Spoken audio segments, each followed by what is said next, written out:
This is World News Tonight with Peter Jennings. Good evening. It was certainly not the finale to his trip that President Bush would have wished. After 12 days on the road lobbying everyone in sight for American jobs, Mr. Bush returned this morning to find that another 300,000 Americans had lost theirs in the month of December. The Labor Department says that the unemployment rate went up 0.2% last month to 7.1%, which is the highest it has been in nearly 6 years. So we begin tonight with our economics editor, Stephen Ogg. They're still producing at the last steel mill in the Chicago area today, but not for long. The USX Corporation, the nation's biggest steel producer, says it's shutting the plant and laying off 690 workers. At the mill, there's a sense of resignation. The last 10 years, we've had this blade hanging over our heads and that's a hell of a way to have to get up in the morning. The USX announcement came just before the government reported today that the unemployment rate in Illinois had risen to 9.3%, the highest rate among the nation's 11 major industrial states. In Washington, Democrats were quick to comment on the latest bad news about unemployment. The data released this morning can only be characterized, in my opinion, as grim, very grim. But President Bush, returning from his Asia trip, tried to be optimistic. Now, while I'm disappointed that the unemployment numbers went up in December here, our work over the last few days will help open markets for American companies and provide more jobs for our workers. Even if the president did make some progress, it could be months before it results in any jobs.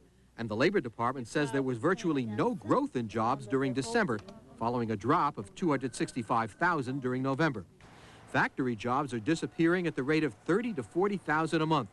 In the service industries, 23,000 jobs vanished last month after Pan American World Airways and Midway Airlines stopped flying. Federal Reserve Board Chairman Alan Greenspan told the Senate that despite the unemployment figures, he does not see the recession getting worse. Because we have not dipped back down to the old levels. We have stalled, but we have not retreated. Greenspan said the Fed stands ready to lower interest rates even further if the economy continues to stall. And with more than 16 million Americans either unemployed or underemployed, that could easily happen. Stephen Ogg, ABC News, New York. Since the recession began 17 months ago, 2.1 million Americans have lost their jobs, and as we've said before, many of them, in this instance, are white-collar employees.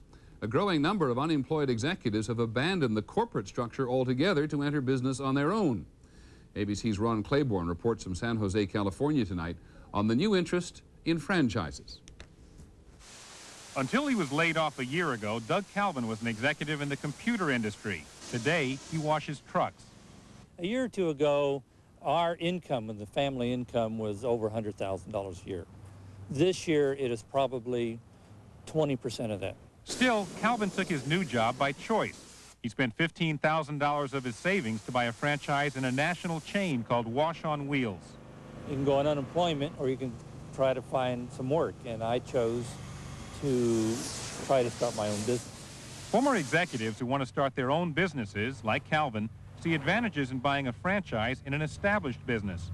The owners are trained by the parent company, and the chain is usually well known to the public. So franchises have a much higher success rate than starting a business from scratch. Typically, 85 to 90% of independent small business startups fail within the first year or two. And typically, the reverse ratio, 85 to 90% of franchise startups succeed. After he lost his job at General Dynamics, Bob Hallenbeck spent $170,000 to open an auto tune-up franchise in San Diego. The money came from his life savings, his pension, and a second mortgage on his home. In a way, it's like buying yourself a job. At seminars like this one in Silicon Valley, potential franchise buyers learn that in addition to a substantial investment, the hours are long, and it may take a long time before the owner makes any money. We recommend that you have anywhere between 3 and 6 months living expenses. And the risks are enormous. That worries Mary Jean Howard. Her husband, once in the computer business, now runs a sign franchise. We have a second mortgage. If you can't be making those payments, then you know, you could lose your house. But Tim Howard is confident his gamble will pay off, giving him long-term stability, and this time he'll be working for himself. Ron Claiborne, ABC News, San Jose. A new study of women's salaries has turned up another kind of pay gap. It finds that women who quit the job market to have a family and then go back never catch up. They always earn less than women who stayed working. On Wall Street today, the Dow Jones Industrials lost 10 points to close at 31.99, and the trading was heavy. For the week, stocks lost 2 points, the first losing week since the 6th of December. In a moment, the other news, the Soviet Navy pulling back from the world's oceans. Fans of the Denver Broncos have an uneasy feeling they have seen this show before. And our person of the week, the final act. News tonight about the old Soviet Navy, which we find simply intriguing. For the most part, it is nowhere to be found. At least no place that concerns the United States. Our Pentagon correspondent is Bob Zelnick. To an extent unmatched in recent history, the world's oceans now belong to the United States, beginning with a pullback from the Indian Ocean last August and ending with a withdrawal from the Mediterranean last month. All Soviet surface warships have returned to waters close to home. And the old cat-and-mouse game between Soviet attack submarines and U.S. anti-submarine forces is over. The Russian subs have gone home, too. This is the first time in my 30 years in the Navy when somebody's been able to say to me there are no major Soviet combatants deployed anywhere in the world. There are some exceptions. Ballistic missile submarines, now under the joint command of the new Commonwealth, remain on station, preserving the nuclear deterrent. And unarmed Russian trawlers still shadow U.S. ships gathering electronic intelligence. But for the most part, these are lean times for the old Soviet Navy. Ship production is down sharply, and the need for hard currency has now led Ukraine to offer its Black Sea port and shipyard at Nikolaev for sale to Westerners. This shipyard once constructed ships of war that were designed to prevent an attack by the West. Now, conceivably, it could be owned by the very Westerners who it was trying to defend against. Pentagon officials note that the former Soviet Navy still includes several hundred modern, capable ships, ships that could once again be used to project power should the political climate change. Bob Zelnick, ABC News at the Pentagon. Well, in the wake of what has happened since the Soviet Union fatally ruptured itself, it is no surprise that various former parts are competing for its remaining spoils. And that includes the famous Black Sea fleet of what was the Soviet Navy. The Russian Republic wants it, and so does Ukraine. ABC's Jim Lawyer reports on how their negotiations are going. The Commonwealth foreign ministers tried to play down the growing frictions between Russia and Ukraine, but it was plain the two have a long way to go to solve their dispute over the control of military forces, especially the Black Sea Fleet. Well, it is a difficult problem, but I'm pretty sure that we will find a civilized way out of this, and we need just a transitional period. But Ukrainian President Leonid Kravchuk says that transition should only last until July. By then, he expects Russia to remove nuclear weapons from warships at Ukrainian ports and turn the fleet over to Ukraine. But Boris Yeltsin has been telling factory workers that the Black Sea Fleet has always been Russian and always will be. And the top Russian naval commander here proudly announced tonight that all the men of the fleet had refused to take new loyalty oaths to Ukraine. But some soldiers in the old Soviet army stationed near Kiev have taken the oaths. Ukraine also today aggravated tensions with Russia by moving to separate itself economically. It issued new shopping coupons, a first step toward a Ukrainian currency. Russians who get much of their food from Ukraine could then no longer buy it with rubles.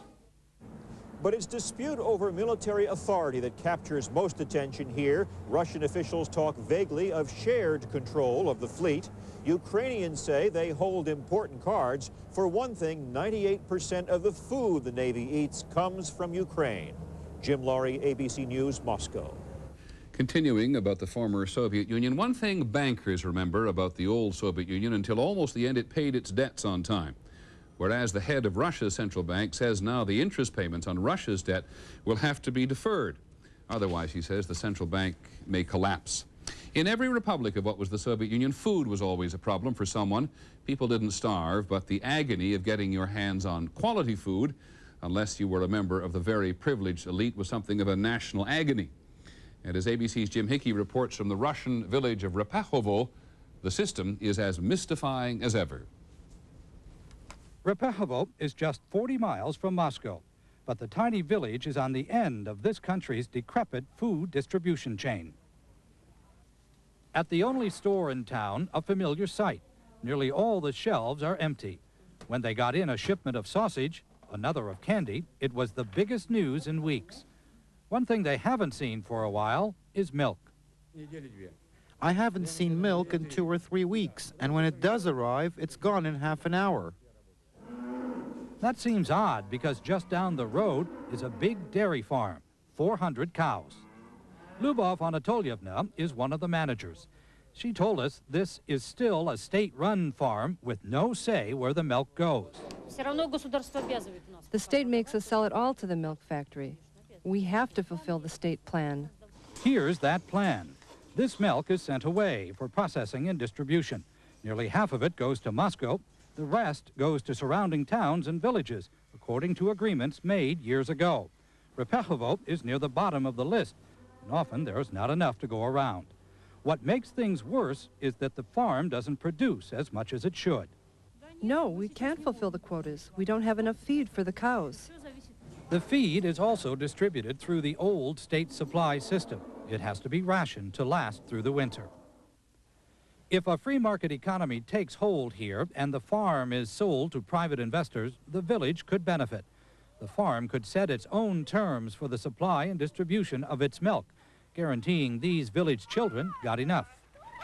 But that is still a long way off. All these people can be sure of is that there is a shortage of milk and just about everything else, and the Russian winter grows harsher by the day. Jim Hickey, ABC News, Repekhovo, Russia.